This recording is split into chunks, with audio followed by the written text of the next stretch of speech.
జై శ్రీరామ్. అందరికి నమస్కారం. చిన్న కథ, మంచి సందేశం. ఈ సమాజంలో ఎక్కడ చూసినా ఈ రోజుల్లో విపరీత రష్, అలజడి. బస్ స్టాండ్ పోయినా, పోలీస్ స్టేషన్ పోయినా, కోర్టు పోయినా, దవాఖానకు పోయినా, హాస్పిటల్ పోయినా, రైల్వే స్టేషన్కి పోయినా, మార్కెట్లకు పోయినా, ఎక్కడ రష్ రష్ రష్ పబ్లిక్. ఎక్కడ చూసినా బయటికి, ఇంటి నుంచి బయటికి పోతే ఇంటికి వచ్చే వరకు ఆ ట్రాఫిక్ జామ్స్, ఇవన్నీ సమస్యల్లో మనిషి మానసికంగా చాలా కుంగిపోతున్నాడు. ఒక యువకుడు ఒక పూజారి దగ్గర గుడిలో పోయి అడిగిండు, స్వామి నేను అన్ని దగ్గర విపరీతంగా రష్ ఉంది, కూర్చోనికి స్థలం లేదు, పక్కన జరగమంటే ఎవరు జరగరు, ఈ టెన్షన్ నుంచి నేను గుడికి వస్తా, గుడిలో కూడా రష్, గుడిలో కూడా తీర్థం కాడ కొట్లాట, ప్రసాదం కాడ కొట్లాట, ప్రదక్షిణ కాడ, ఎక్కడ చూసినా ఇదేంటి, నేను రేపటి నుంచి గుడికి వచ్చేది కూడా మానేయాలనుకున్నా, అంత నాకు టెన్షన్ అయిపోయింది, ఏమి ఇది కారణం అంటే ఆ పూజారి గారు చెప్పిన మాటలు. అయా ఇక్కడ రా, ఈ నిండా గ్లాస్ ఉంది, పాలుంది. అవును స్వామి, దీంట్లో ఇంకా ఒక చుక్క పాలు వేయచ్చా?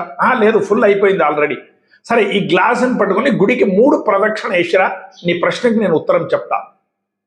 సరే అన్నాడు. మెల్లగా తీసుకుని పోయి 3 ప్రదక్షిణాలు చేసి వచ్చి స్వామికి ఇచ్చిండు. గురుగారు ఇక్కడ తీసుకోండి పాలు, ఒక్క చుక్క కూడా చల్లలేదు. అవునా, సరే. ఇక్కడ పక్కన తీర్థం ఇచ్చే దగ్గర, ప్రసాదం దగ్గర ఏం అల్లరి నడుస్తుండే, పక్కన అక్కడ ప్రదక్షిణ ఇచ్చే దగ్గర ఏం మాట్లాడుతుండ్రు, ఇక్కడ ఏం మాట్లాడుతుండ్రు, ఏం విషయాలు ఆయన అంటాడు, స్వామి నేను అక్కడ చూడనే లేదు, నా కాన్సన్ట్రేషన్ అంతా పాల కూడా ఉంది, మీరు ఒక చుక్క పాల చల్లొద్దన్నారు కదా, నేను మొత్తం నా నెత్తి కాన్సన్ట్రేషన్ పాల దగ్గర పెట్టాను, నాకు అది ఏం అర్థమే కాలేదు, ఎవరు ఏం మాట్లాడినరో, ఎక్కడేం నడిచిందో నేను ఏమీ చూడలేదు. ఆయన చెప్పిండు, ఇదే సూత్రం జీవితంలో అలవర్చుకో, ఇదే సూత్రం జీవితంలో రోజు ఎక్కడ ఏం నడిచింది, గడబడి ఉంది, అది ఉంది, అల్లరి ఉంది, ప్రాబ్లమ్స్ ఉన్నవి, అవన్నీ ఉండని నీ మనసు ప్రశాంతంగా పెట్టుకునేదానికి, నీవు కొద్దిగా ధ్యానం చేసేదానికి, నీ మనసుని సమాధానంగా పెట్టుకునేదానికి అలవాటు చేసుకున్న ఆయన ఇవి తక్కువ చేయడానికి రాదు, ఇది అట్లే ఉంటుంది, మేము ఇట్లా తయారు కావాలని చెప్పిండట. ఇదే ప్రకారంగా ఒక బాంబేలో ఒక ఆయన ట్రాఫిక్లో ఇరుக்கப்பడ్డాడు. ఒక యువకుడు ఆఫీస్కి పోవాలి, 11 గంటలకు కరెక్ట్ ఆఫీస్లో ఆయన ప్రజెంటేషన్ ఇవ్వాలి, మాట్లాడాలి. అక్కడ టైం అవుతున్నది, ట్రాఫిక్ ఫుల్ ట్రాఫిక్, సిగ్నల్ పడింది, 10 నిమిషాలు అయితే ముందరకు పోవు, ఒక్కొక్క ఇంచు జరుగుతున్నది. ఇవి కోపము, ఆవేశం, అరుస్తున్నాడు, ఫోన్లో ఎవరికో మాట్లాడుతున్నాడు, అరేనే ట్రాఫిక్ ఇరుக்கப்பడ్డాడు, ఏదో మాట్లాడుతున్నాడు. పక్క కారులో వంగి చూసిండు, కానీ ముసలాయన కారు నడుపుతున్నాడు, కళ్ళు మూసుకున్నాడు. ఎప్పుడు ముందరపోతే కొద్దిగా ముందరపోతాడు, మళ్ళీ కళ్ళు మూసుకుంటాడు. ఆయన అడిగి, నీ కోపం రావటం లేదా, ఇంత ట్రాఫిక్లో జామ్లో ఇరకపడ్డాము, ఒక్కొక్క ఇంచు పోతున్నవి అంటే ఆ ముసలాయన చెప్పిన మాటలు. అయ్యా నాకు కూడా తెలుసు, నాకు కూడా ఆవేశం వస్తుంది, కోపం వస్తుంది, మేమేం చేయలేం, బయటి వాతావరణం మేమేం కంట్రోల్ చేయలేం, అది మా కంట్రోల్లో లేదు.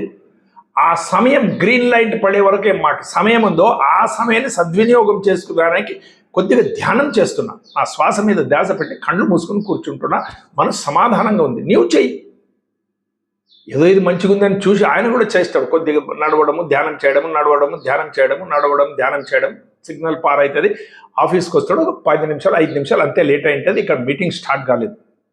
అప్పుడు ఆయన మనసు ఇంత ప్రశాంతంగా, ఇంత ప్రఫుల్లంగా ఉంది, మంచి ప్రజెంటేషన్ ఇస్తాడు, మంచిగా మాట్లాడగలుగుతాడు.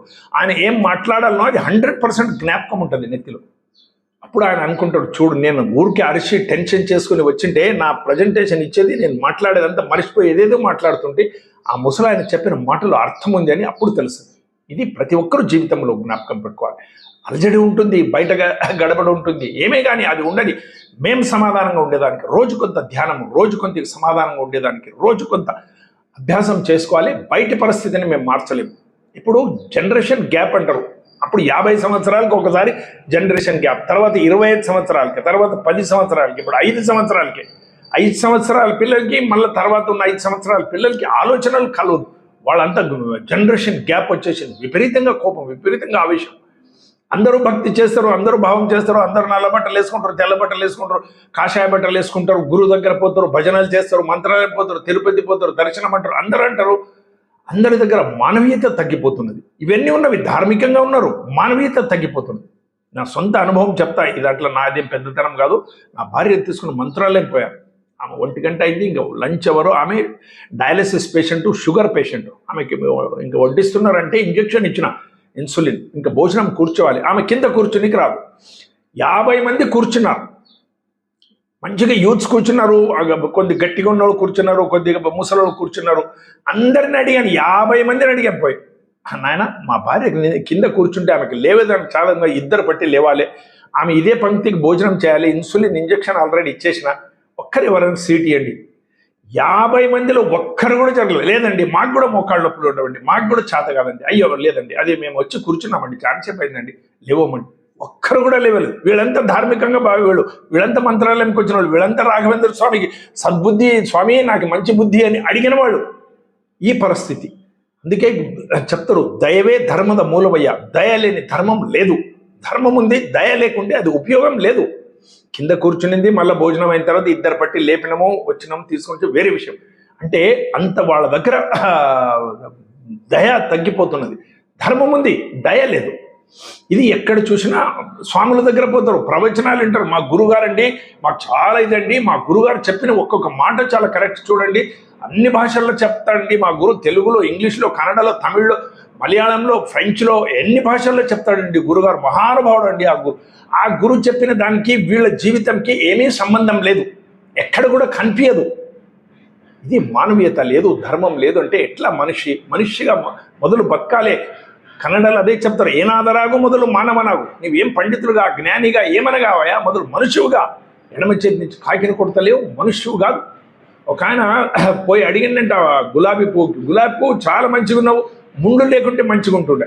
సముద్రం పోయి అడిగిందంట, సముద్రం చాలా మంచిగా ఉంది నీది ఆకారము, నీళ్ళు తీయగుంటే బాగుంటుండే. కోకిలని పోయి అడిగిందంట, కోకిల నువ్వు మంచిగా పాడుతావు, ఈ నల్ల రంగు లేకుంటే తెల్లగుంటే మంచిగా ఉంటుండే.